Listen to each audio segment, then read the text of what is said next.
Olá, pessoal! Hoje, eu e a Tati vamos apresentar nessa aula para vocês o assunto sobre ondulatório. E a partir dessa aula, espero que vocês consigam compreender o conceito de onda e identificar as grandezas físicas associadas da mesma. Então, a primeira pergunta que eu faço a vocês é: o que são ondas?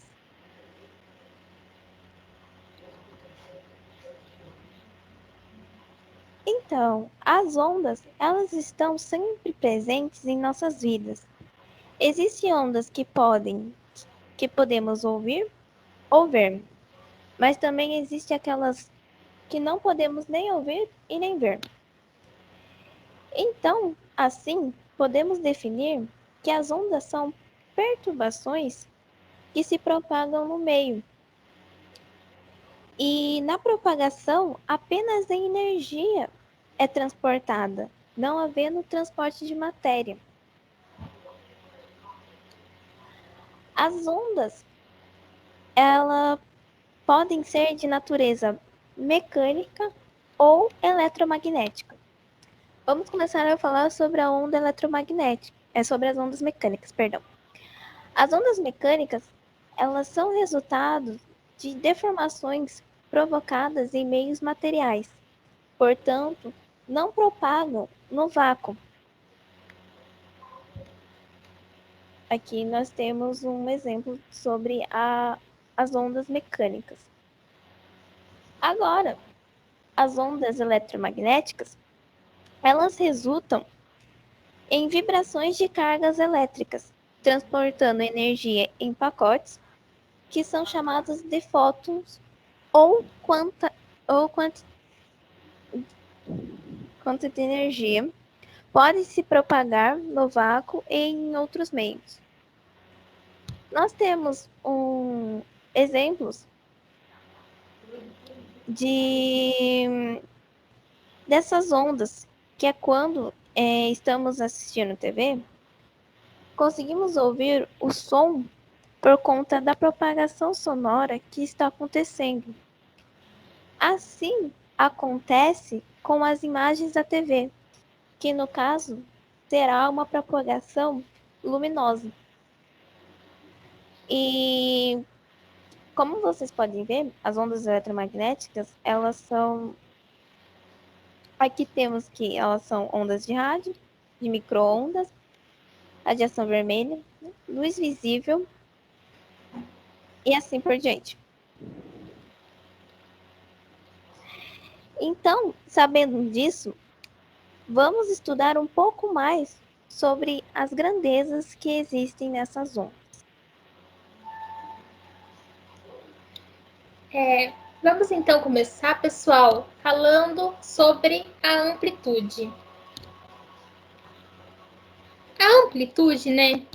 A gente pode dizer que ela é a distância máxima entre qualquer ponto da onda e a posição de equilíbrio dela, né?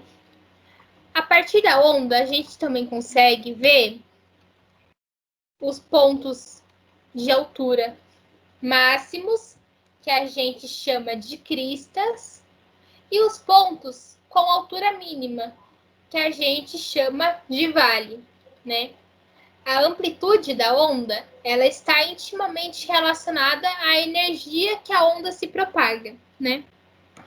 Na imagem, aqui abaixo, a gente pode ver duas ondas. A primeira onda, né, a gente pode ver que ela tem um comprimento maior, né, uma amplitude maior, desculpa. Já na segunda, a gente consegue ver que essa amplitude ela é menor, né? Aqui está já demarcado, né, a área a distância da amplitude, né, entre as duas ondas. E, igual eu falei para vocês, o ponto de altura máximo, que seria aqui, por exemplo, na primeira onda, a gente chama de crista, que é o ponto mais alto que essa onda chega. E o ponto mínimo que a nossa onda chega, por exemplo, nessa segunda aqui, nós chamamos de vale. Então, com essa imagem, a gente consegue ver a amplitude, a crista e o vale de uma onda. Vamos agora, então, falar um pouquinho sobre o comprimento de onda.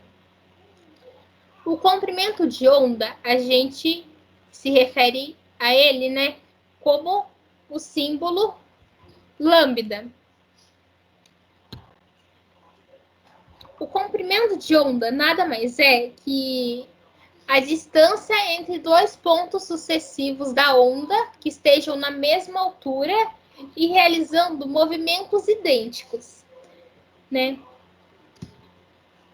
Aqui tem uma imagem para a gente poder ver, né?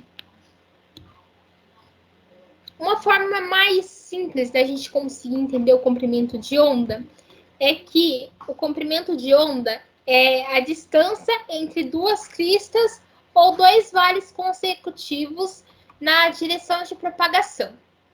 Ou seja, por exemplo, aqui na imagem já mostra meu comprimento de onda. No slide anterior, a gente não viu que a crista é o ponto mais alto, ponto máximo da onda. Então, aqui seria meu ponto máximo, né? Daí que eu desço, eu tenho meu vale, subindo, eu tenho a minha crista novamente. E aqui mostra meu comprimento de onda. Então, aqui eu tenho, por exemplo, duas cristas consecutivas. Sendo assim, eu tenho um comprimento de onda. O comprimento de onda, ele é dado pela equação lambda é igual a V dividido por F. O nosso V seria a nossa velocidade de propagação e o nosso F é a nossa frequência. Que vamos falar um pouquinho disso nos próximos slides. Tudo bem? Vamos então agora falar da frequência. A frequência, ele é o número de vezes que um dado ponto da onda oscila em um certo instante de tempo da mesma, né? Ou seja, ele é o número de vezes, é o número de oscilações completas, né, que a onda dá por uma determinada unidade de tempo. Nós podemos dizer, né, expressar que a frequência como oscilações por minuto, oscilações por hora. Mas como queremos utilizar no Sistema Internacional de Unidades, nós utilizamos oscilações por segundo, né? E essa oscilações por segundo é chamada de Hertz ou Hz. A frequência ela é expressada pela equação 1 dividido por T, né? Que a frequência é igual a 1 dividido por período. E sabemos que a frequência é inversamente proporcional ao período. Então, sabemos, através disso, que o período será T é igual ΔT dividido pelo N, né? Que é a minha variação de tempo dividido pelo meu número de oscilações.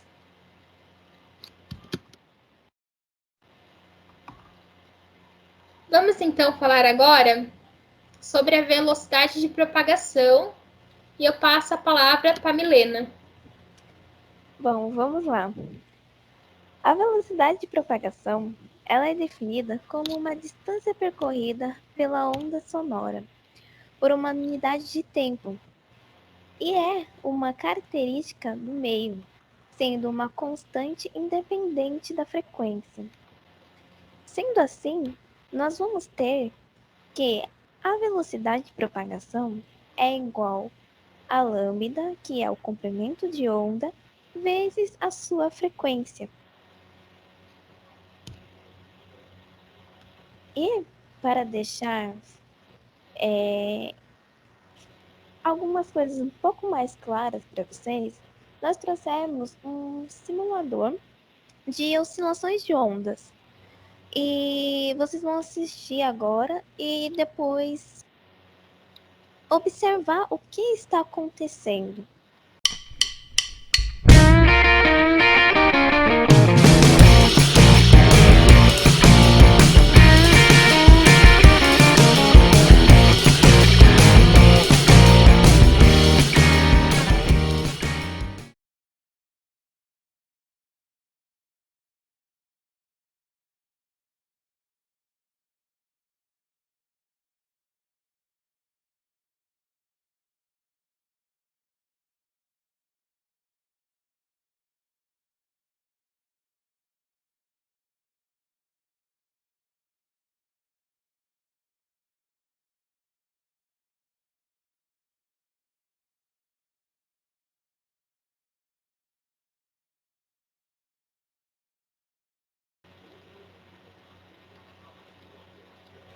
Agora que vocês assistiram ao vídeo, observaram o que estava acontecendo com a onda, a sua frequência, nós vamos praticar um pouco sobre tudo isso que nós vimos até agora em um exercício, que é uma onda tem frequência de 8 Hz e propaga-se com uma velocidade de 200 metros por segundo. Qual é o seu comprimento de onda? Então, temos que a frequência, já é dada a frequência 8 Hz, e a sua velocidade de propagação é 200 metros por segundo. Como que nós vamos resolver isso? Tente resolver primeiro e depois continue assistindo o vídeo, tá bom? Vamos lá. Qual é a fórmula que nós usamos? Nós estamos procurando o comprimento de onda. Então, lembrando que o comprimento de onda é lambda. Então, lambda é igual à velocidade de propagação dividido pela sua frequência. Sendo assim, vamos colocar os valores, que fica lambda igual a 200 metros por segundo, que é a sua velocidade, dividido por 8, que é a sua frequência. Então, 200 dividido por 8, vamos ter que o seu comprimento de onda é igual a 25 metros. Então, esse é o nosso comprimento. Não se esqueçam, gente, da unidade de medida, ok? Agora a Tati vai continuar falando um pouquinho com você. Bom, já que vocês praticaram um pouco o exercício, nós gostaríamos de que vocês acessassem o simulador Onda em Corda, né? Através do link que a gente colocou aqui para vocês. E que vocês observassem e explorassem, né, os diferentes cenários que essa simulação apresenta. Essa simulação ela é bem interessante, pois a gente consegue modificar, né, a oscilação das nossas ondas, né, mudando os valores de amplitude, de frequência, né, e outros cenários, né, usando como manual, oscilador, né, uma onda de pulso. Daí a gente pode também colocar uma régua para a gente determinar o comprimento, colocar um cronômetro para ver qual que é, como que a gente chega, né? A gente pega e consegue qual é o tempo para a gente pegar e chegar num determinado comprimento de onda. como a gente viu aí na imagem. Vocês explorando esses diferentes cenários, nós gostaríamos que vocês refizessem o exercício anterior, né? De forma que vocês modifiquem o parâmetro de frequência desse simulador. Ou seja, vocês vão pegar, vão observar, explorar o simulador e depois disso, vocês vão pegar o exercício anterior, passado, e vão supor uma frequência, né? Vocês podem também mudar a amplitude do simulador. E depois vocês vão pegar um papel e escrever o que aconteceu com o simulador, né? Qual que foi a característica que mostrou a onda? Qual característica que a onda mostrou ao fazer essa mudança? Tudo bem? A aula de hoje era isso, pessoal. Espero que vocês tenham aproveitado. Tenham ótimos estudos. E muito E até obrigada. a próxima aula. Até mais. Até.